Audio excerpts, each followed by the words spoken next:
자리에 계신 사랑하는 우리 예수 말해종 여러분, 여러분은 제자이십니까? 오늘 어떤 면에서 조금 부담스러울 수 있습니다. 그러나 주님이 명하셨기 때문에 해야 합니다. 주의 종은 주님의 말씀을 전하는 자지, 아멘, 여러분의 비유를 맞추는 자는 아니기 때문입니다. 여러분은 제자이십니까? 후안 카를로스 오르티즈 목사님께서 쓰신 제자입니까? 라는 책을 보면 자기가 섬기는 교회의 실제를 경험하면서 이렇게 말합니다. 그 목사님은 184명의 교인이 출석하는 교회 부임에서 불과 2년 만에 600명으로 선장했습니다. 조금 놀라해 주세요. 이거 엄청나. 이거는 실화 같은 이야기. 목회자들에게 184명에서 무려 3배 600명으로 성장. 그의 말에 의하면 자신의 어린이 교회는 최고였고 모든 지원 시스템과 모든 프로그램도 최고였습니다. 그래서 이 소문을 교단에서 듣고 감동을 받아가지고 이 목사님을 2번이나 초청해서 목회자 세미나를 인도하게 했어요. 그런데 그는 어느 날 뭔가 옳지 않은 뭔가를 느끼기 시작했어요. 그는 이렇게 말합니다. 하루에 16시간 일하는 동안 최상의 상태인 것 같았다. 그러나 내가 긴장을 풀자 만사가 꼬이기 시작했다. 나는 시골로 조용히 내려가서 묵상하고 주님께 기도하였다. 성령께서 나를 깨뜨리기 시작하셨다. 성령께서 하신 첫 번째 말씀은, 후안 목사야, 내가 가진 것은 교회가 아니다. 그것은 사업이다. 나는 성령께서 말씀하신 것을 이해할 수 없었다. 성령께서 말씀하시기를 너는 코카콜라 회사가 콜라를 파는 것과 똑같은 방식으로 복음을 팔고 있다. 리더스 다이제스트가 책과 잡지를 파는 식으로 너는 복음을 팔고 있다. 내가 학교에서 배운 인간적인 술수를 쓰고 있어. 이 모든 것들 가운데 어디에 나의 손길이 있다고 생각하느냐? 나는 무엇으로 대답해야 될지 알지 못했다. 나의 교인들은 영적으로 한 몸이라기보다는 사업체, 회사에 가깝다는 것을 인정해야 했다. 그때 주께서 2번째로 내게 말씀하셨다. 너희 교회가 200명에서 600명으로 숫자가 늘었기 때문에 너는 성장하였다고 생각하지만 너희 교회는 잘 성장하지 않았다. 너희 교회는 단지 뚱뚱해졌을 뿐이다. 그것이 무슨 뜻이냐? 너에게는 전과 동일한 수준의 사람들이 더 많아진 것뿐이다. 아무도 성장하지 않았다. 그들의 수준은 여전히 똑같다. 전에는 200명의 영적인 아이들이 있었다면 지금 600명의 영적인 아이들이 있을 뿐이다. 후안 목사님은 엄청난 충격을 받습니다. 그리고 돌아와서 목회 방향을 돌이킵니다. 오로지 한 명 한 명을, 성경을 보면 볼수록, 신약 성경을 보면 볼수록 우리 주님께서는 신자를 삼으라 하지 않고 제자를 삼으라는 사실을 보기 시작합니다. 그리고 신약 성경에 등장하는 수많은 단어들이 신자라는 건 단 3번 등장하지 모두가 제자라는 단어를 발견하기 시작한 것입니다.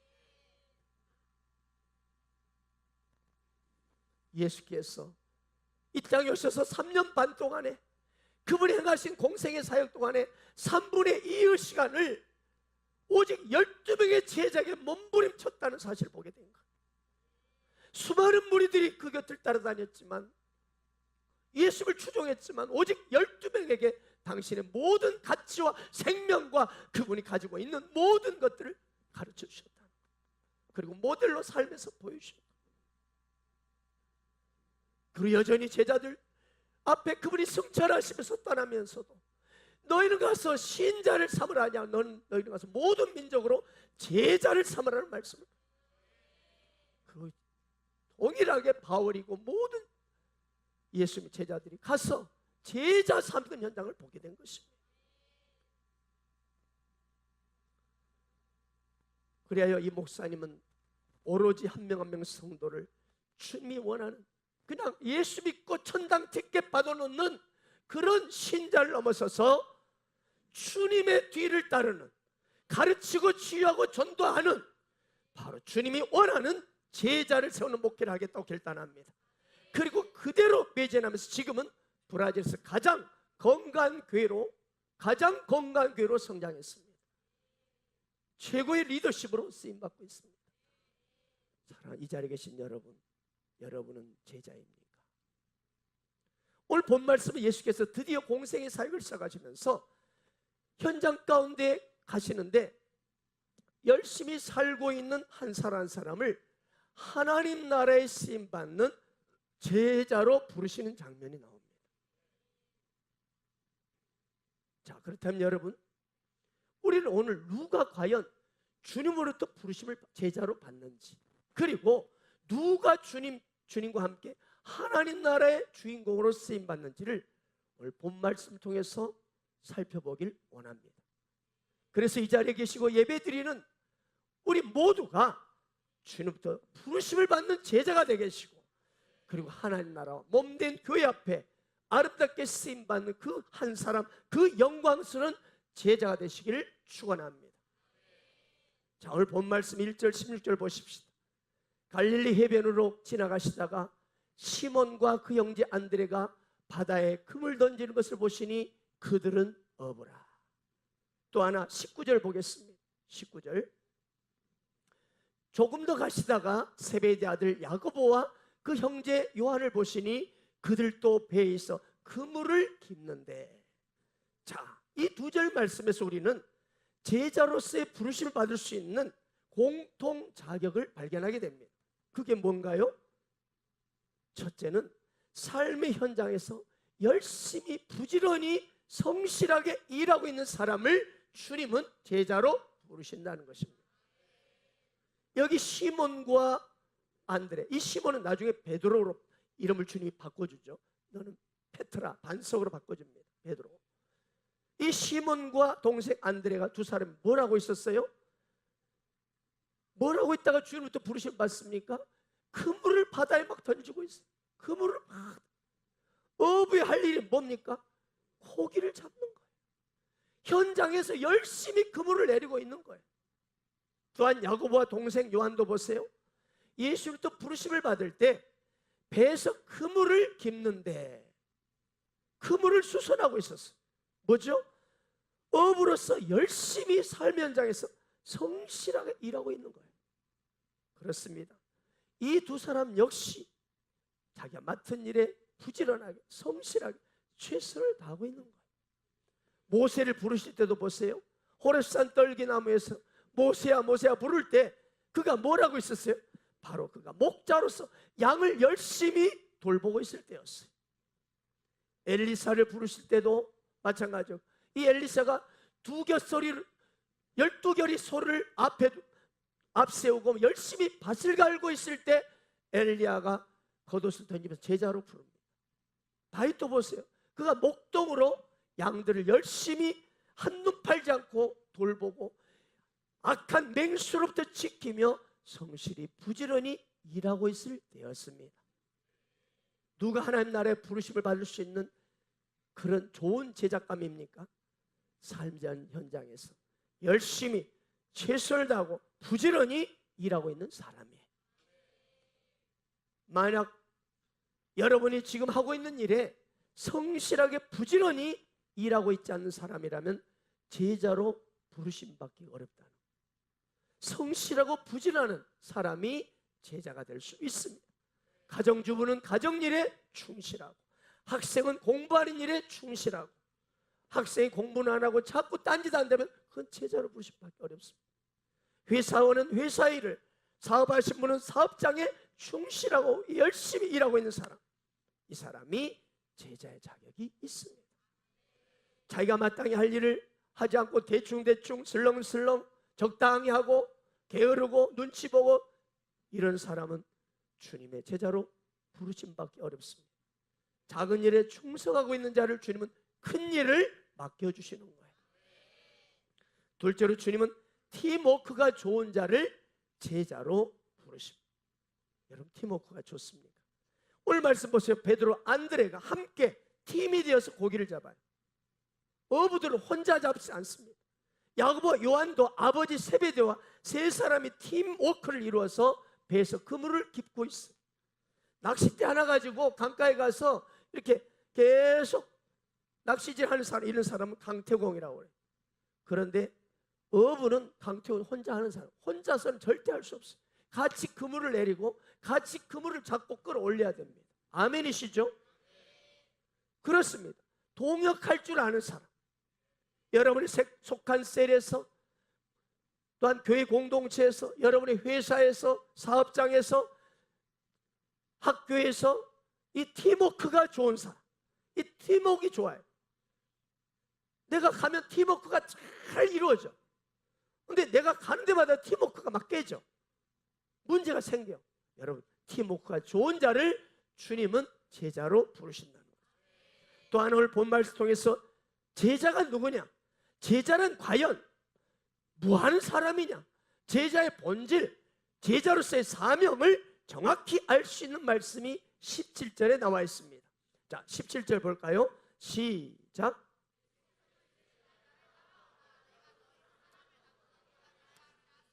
자, 주님은 제자로 나를 따라오라고 그러는데 뭐 하려고 너는 나를 따라오라는 거예요? 내가 너희로 뭐 하는 사람 되게 한다고? 사람을 낚는 어부가 되게 한다. 제자의 본질이 뭐예요? 제자가 뭐 하는 사람이에요? 사람을 낚는 사람이에요. 이 사람이 제자예요. 여러분 열심히 이렇게 예배드리고 또 성경 말씀 배우고 찬송하고 기도하고 이거 좋습니다. 중요합니다. 그러나 제자로서의 본질, 그건 아니에요. 제자로서의 본질은 왜 예수님 나를 부르신다고요? 사람을 낚는 어부가 되라고. 그래요. 그가 아무리 좋은 일을 많이 하고 구제사업 많이 하고 선한 일 많이 하고 많이 선을 베풀고 교회 와서 봉사도 많이 하고 심지어 제자훈련도 잘 받았어요. 그러나 삶의 현장에서 복음을 전하여 영혼을 살리고 세우는 그런 제자 삼고 있지 않다면 그는 제자가 아니라 제자의 본질을 놓치고 있다는 것이죠. 이제 18절 보겠습니다. 18절. 자, 18절 아주 주목해야 됩니다. 자, 읽겠습니다. 시작. 곧 그물을 버려두고 따르니라. 그 다음 20절 볼까요? 20절 시작. 곧 부르시니 그 아버지 세배들을 품꾼들과 함께 배에 버려두고 예수를 따라가니라. 여러분 18절과 20절에서 어쩌면 그렇게 똑같은 말이 사용되고 있는지 몰라요.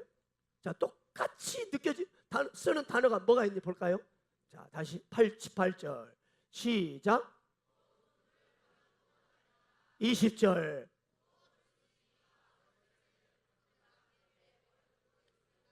자, 뭐가 보이나요? 네, 뭐가 보이죠? 곧. 이 곧이 바로 제자의 세 번째 스피릿입니다. 제자도의 핵심 스피릿 중에 하나가 곧 그물을 버려두고 곧 따라간다. 할렐루야. 그렇습니다. 뭡니까? 곧 즉시 순종을 말합니다. 곧이라는 단어에 주목하세요. 곧이란 뭐예요? 즉시, 즉각, 지체하지 않고 머뭇머뭇하지 않고 이런 뜻이. 그래요. 주님이 부르시자 잠깐도 생각하지 않았어요. 주저하거나 머뭇거리지 않았어요. 계산하거나 머리 굴리지 않았어요. 내가 이 부르심을 따르다가 어떻게 될 것인가? 잘한 것이냐 이게 못한 것이냐, 그런 잠깐의 생각 지체도 하지 않았어요. 바로 즉시 따라갔다는 거예요. 아니 이렇게 무작정 따라가다 하면 주님이 나보고, 주님이라니 부모님이 나한테 뭘 할 것인가? 내가 부모님을 떠나면 우리 부모님은 어떻게 책임질 것인가? 과연 내가 떠나면 우리 부모님은 나한테 뭐라고 할 것인가? 어떻게 될 것인가? 아버지는, 우리 엄마는 어떻게 될 것인가? 과연 또한 내가 이 사람을 따라가면 내 미래는 어떻게 될 것인가? 혹시 쪽박 타는 건 아니야? 이런 잠깐의 머리 굴리 자기 계산하지 않았어. 여러분 무슨 말인가요? 우리가 주님의 부르심에 응답한다는 것은, 주님이 불렀을 때 응답한다는 것은 최적의 시기가 존재하지 않는다는 것. 주님의 카이로스의 때는 있지만 나의 때가 아니라는 거예요. 주님이 부르시면 우리는 그냥 그대로 즉시 가야 하는 거죠. 주님이 부르시는데 지금은 형편이 안 되고 1년 뒤에 내가 따라갈게요. 아니 2년 정도 되면 문제가 다 해결될 것 같아요. 이 상황이 좀 그때 정리된 뒤에 따라가겠습니다. 이게 아니라는 거예요. 여러분, 이처럼 제자는 단순하게 지금 즉시 순종하는 사람이죠.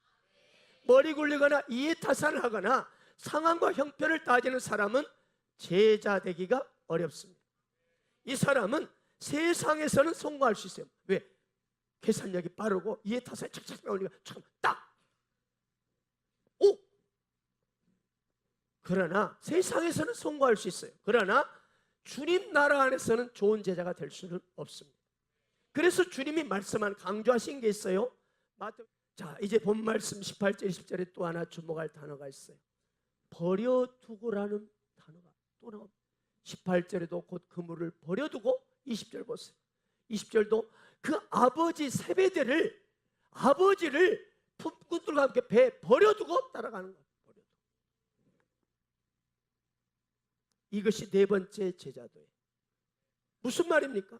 시몬과 안드레, 야고보와 요한, 이 네 명의 제자의 공통 스피릿, 정신이 확실해요. 뭐예요? 버려두는 정신. 이들은 동일하게 주님이 부르실 때 먼저 배와 그물을 버려두고 즉시 따랐습니다. 여러분, 배와 그물이 뭐죠? 이들이 삶의 생계수단이에요. 이 배와 그물 없으면 새끼들 다 굶어 죽어요. 이 그물과 배가 있어야 새끼들이 먹고 나도 앞으로 좀 아파트 좀 넓힐 수 있어요. 징그러운 이 월세 생활 벗어날 수 있어요. 그래요. 그런데 주님이 제자로 부르시자 이 생계수단, 내 삶의 현장에 열심히 일하고 있는 직장, 사업장을 즉시 버려두고 따른 거예요. 지금 제가 여쭤보겠습니다. 주님이 여러분에게 열심히 일하고 있고 나름대로 보수가 좋습니다. 나름대로 재미가 솔솔한 사업장이 있어요. 근데 그걸 버려두고 주님이 부르시면 따를 수 있겠습니까? 차원이 높은, 수준이 다른, 클래스가 다른 이 땅의 수준이 아니라 하늘의 클래스로 더 높은 부르심을 위해서 기꺼이 삶을 버려두고 즉각 순종하여 따르는 사람, 그 사람이 제자입니다. 뒤에 어떻게 될지 생각 안 해요. 어떻게 보면 바보, 인간적으로 바보 천치, 미련 곰탱이에요. 그런데 그 단순하게 즉시 순종한 사람이 탁월한 제자가 된다는 것이죠. 이용규 선교사님 아실 거예요. 내려놓음의 저자입니다. 그분은 아시죠? 미국 하버드 대학, 세계 최고의 대학인 하버드 대학에서 박사학위를 받았어요. 이 하버드 박사학위는 그 인생 미래를 확실히 보장해주는 확증 증서예요. 그런데 안락한 미래의 확실한 최고의 보장을 전부 버려두고 척박한 땅 몽골 선교사로 떠났습니다. 그는 이 자신이 저서 내려놓음이라는 책에서 그가 자신의 것을 버려두는 과정과 내려놓은 후에 하나님께서 행하신 나를 향한 놀라운 축복을 나누고 있습니다. 이 책에서 내려놓음이란 바로 오늘 본문에 나와 있는 뭐예요? 버려두고입니다. 내려놓고 버려두고 같은 말. 하나님, 그는 말합니다. 하나님이 내려놓으시라는 이유는 우리가 내려놓을 때 비로소 그것이 진짜 우리 것이 된다는 거예요. 자녀를 내려놓을 때 진짜 자녀가 내 것이 되는 거예요. 하나님 내 것으로 만들어 주시는 거예요. 사업장도 내려놓을 때 주님이 사업장을 챙겨주시는 거예요. 직장도 여러분 내려놓을 때 주님이 직장을 챙겨주신다는 확신. 단순하게 복잡하게 생각하지 않고 주님은 우리가 내려놓을 때 하나님 우리에게 더 좋은 것을 주시기 때문이다. 그렇게 그는 고백하고 있습니다. 그리고 그걸 경험했습니다. 여러분, 예수를 믿는다는 것, 그리스도인이 된다는 것이 뭔가요? 그저 내가 예수 믿고 영접받고 죄 용서받고 천국 티켓 받았습니까? 받았으니까 할렐루야. 그걸 의미하는 게 그리스도인입니까? 그것은 예수 그리스도의 뒤를 따르는 사람이 그리스도인이요, 예수 그리스도의 뒤를 따르는 사람이 바로 제자입니다. 그리스도의 제자가 누군가? 내 인생을 위해서 하나님을 이용하는 사람이 제자입니까? 하나님을 위해서 내 삶을 내려놓는 사람이 제자 아닙니까? 주님 말씀합니다. 누가복음 9장 23절에 말씀하시죠. 아무든지 나를 따르려거든 자기를 부인하고 날마다 제 십자가를 지고 나를 따를 것입니다. 나를 부인하는 것이 뭡니까? 내려놓으며 버려둠입니다. 아멘. 이것이 제자의 본질적인 삶입니다. 또 하나 본문을 통해서 배우게 되는 제자도의 하나는 육신의 정을 기꺼이 내려놓을 수 있는가 하는 거예요.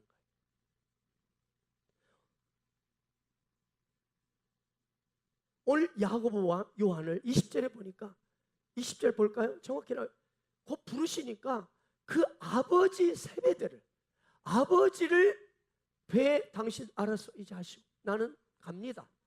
바로 아버지를 버려두고 예수를 따라가요. 이거 인간적으로 미쳤죠. 그런데 이 중심, 주님 우리 아버지 책임져 주신다.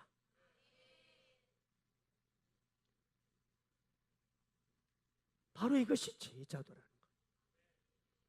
그렇습니다. 제자는 기꺼이 육신의 부모, 가족, 즉 인정을 주님께 기꺼이 내려놓을 수 있는 사람, 주님께 맡겨버릴 수 있는 사람, 기꺼이 버려둘 수 있는 사람.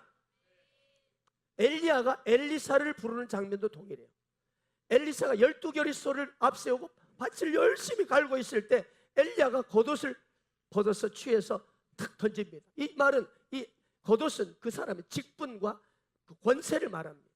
경찰복을 입으면 경찰의 권세가 주어지고, 군복을 입으면 군복의 권세가 주어지고, 장교복을 입으면 장교의 권세가 주어지고, 방위복을 입으면 방위가 되듯이. 그럼 제가 방위 출신이기 때문에 아무리 서울대 나오고 스카이대 나도 방위복 입혀는 방위예요. 형편없어요. 그런 말을 해요. 또 방위 같은 말을 해. 내가 그걸 경험한 거예요. 똑같더라고요. 이 한마디로 이제 스승의 권위를 제자로 쓰는 차기 리더로, 차기 위임받을 자로 던지는 장면이에요. 그때 엘리사가 뭐라고 하냐면 엘리야 스승에게 청하건대 내 부모와 입맞추게 하고 그리한 후에 내가 당신을 따르리다. 그래요. 그런데 그때 엘리야가 아니 부모님하고 입맞춤하고 아버지 나 갑니다. 염려하지 마시고 하여튼 잘하고 계세요. 이런 시간 그렇게 하고 그러한 후에 내가 당신을 따르리다. 그러자 엘리야가 뭐라고 하냐면 돌아가라. 이 말은 뭐예요? 너는 제자 탈락. 이 말이에요. 돌아가라. 내가 너에게 어떻게 행하였느냐? 제가 말씀을 띄워드릴 텐데 그걸 놓쳤습니다. 그때 돌아가라는 말에 깜짝 놀라가지고 아닙니다 하고 자신의 이 당신의 부르심 앞에 내가 증명하는지 행동을 보여주는데 12개월이 서로 살던 이 기구를 쪼개가지고 부숴가지고 이 12마리 소를 불에 삶아가지고 백성들에게 다 나눠주고 따라가 버립니다. 이 말은 뭐예요? 내가 다시는 이곳에 돌아오지 않겠다는 거예요. 당신만을 추종하겠다는 거예요. 돌아갈 곳을 없애버리겠다는 거예요. 이걸 보고 엘리야가 붙잡고 데리고 갑니다. 할렐루야. 돌아갈 곳을 없애버리는 결단, 그리고 부모의 정을 기꺼이 내가 내려놓고 당신만 추종하겠다는 이 결단의 사람이 제자가 될 수 있다는 것이죠. 주님은 보십시오. 마태복음 10장 37절 읽어보겠습니다. 시작.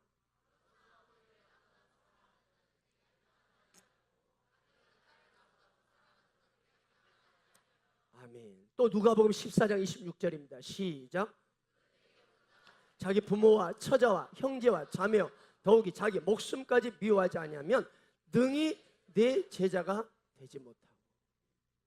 여러분, 부모를 사랑하지 말라는 게 아니에요. 가족을 자녀를 사랑하지 말라는 게 아니에요. 10계명 중에서 인간이 행해야 할 첫 번째 지켜야 할 계명이 뭐예요? 내 부모를 공경하라. 아멘. 또 신약성에 보면 자기 가족을 돌보지 않는 자는 불신자보다 더 악한 자라고 말했어요. 그럼 뭘 말하는 거예요? 주님 말씀은 나보다 더 사랑하는 자. 한번 띄워주세요. 37절. 아버지나 어머니를 나보다 더 사랑하는 자. 무슨 말입니까? 정말 부모 사랑, 자식 사랑, 형제 사랑, 처자식 사랑이 너무나 아름답고 귀한 것이지만, 그러나 그 인정 때문에 부모님에 대한 정, 형제와 처자식에 대한 이 정 때문에 주님의 부르심의 길을 가는 데 있어서 주저주저하고 고민하고 제대로 따르고 있지 못한다면 그것은 제자로서는 합당하지 않다는 거예요. 좋은 제자가 될 수 없다는 거예요. 따를 수는 있겠지만 제대로 그 길을 갈 수가 없다는 거예요. 하나님 보시는 제자의 조건은, 결론은 그렇습니다. 예수의 제자들 면면히 살펴봤지만 참으로 찌질이들이 대부분이에요. 인간적으로 말하는. 그런데 모두가 초대교회 강력한 사도들이 된 거예요. 이들이 복음 역사의 위대한 주역이 되었고 그들을 통해서 우리까지 복음이 전해지게 된 것이죠. 무엇 때문이라고요? 즉시 순종이요, 버려두고의 순종입니다. 제자들 처음 모두 비겁한 점이 있었어요. 십자가를 부인했고 주님을 부인했어요. 예수의 죽음 소식을 듣고 도망친 놈들이에요. 그러나 결론은 오순절 주님 성령 체험을 하게 되고 놀라운 역사의 주역으로 쓰임 맞는 거예요. 이건 뭘 말하는 거예요? 부르심에 즉시 순종하고 배아 부친을 버려두고 누구든지 순종만 한다면 반드시 하나님이 감당할 힘을 주시고 결국 그 사람을 위대하게 쓰신다는 거예요. 우리의 자격 조건하고 상관이 없다는 거예요. 단 하나 자격 조건이 있다면 즉시 순종할 수 있는가 이거예요. 즉시. 저는 그거를 31기까지 훈련하면서 절대적으로 체험하고 있습니다. 즉시 순종하고 있는 사람 제자로 팍팍팍 섭니다. 근데 뭐 핑계를 대고 변명하고 뭘 말하고 막 자기 생각 말하고 어렵습니다. 어려워. 여러분 아멘하고 즉시 순종하시길 바랍니다. 그럼 모든 능력은 주님부터 옵니다. 즉시 순종하다 내 인생 거덜나는 거 아니야? 혹시 그렇게 염려하는 분 있습니까? 재정도 사람도 건강도 주님이 다 주시더라고요. 주님이. 추수할 것은 많은데 일꾼이 부족하다고 탄식하는 주님의 음성 앞에 보잘것없고 허물 많고 연약해도 상관없습니다. 여러분. 나 같은 자를 쓸 거라고요? 여러분 전남대 요한군신문 올평 28번지 이 형편없는 이 인생을 하나님이 이렇게 쓰고 계시지 않습니까? 즉시 순종하겠다는 마음만 있으면 누구든지 주님이 쓰시는 거예요. 전혀 나머지 자격 조건 필요 없어. 키가 적다, 데모크라시다 상관없어요. 네 얼굴이 민주주의로 생겼다. 오히려 그것이 개성으로 다가와요. 절대 잊어먹지 않고 그 사람이 생각나요. 내게 복음 전했던 그 사람이 계속 꿈에도 생각나. 꿈에도 어쩔 수 없이 오게 되는 거예요. 여러분 즉시 순종만 하면 그 인생 주님이 책임지시고 아멘. 먼저 그의 나라를 구하라. 그럼 이 모든 걸 너에게 더하시리라. 믿습니까? 오늘 이 시간 제자로의 부르심에 즉시 순종하는 여러분 되셔서 주님을 기꺼이 따르고자 하는 버려둘 수 있는 그런 여러분들에게 하나님은 특별한 은총과 능력을 부어주시고 주의 영광으로 여러분을 채워주셔서 참으로 가치 있고 위대하고 멋지고 아름답고 행복한 인생으로 주님이 쓰실 것을 믿으시 바랍니다. 그 주인공 한 사람 한 사람 위대한 이 시대의 제자가 여러분 한 사람 되시기를 주 예수 이름으로 축복합니다. 아멘.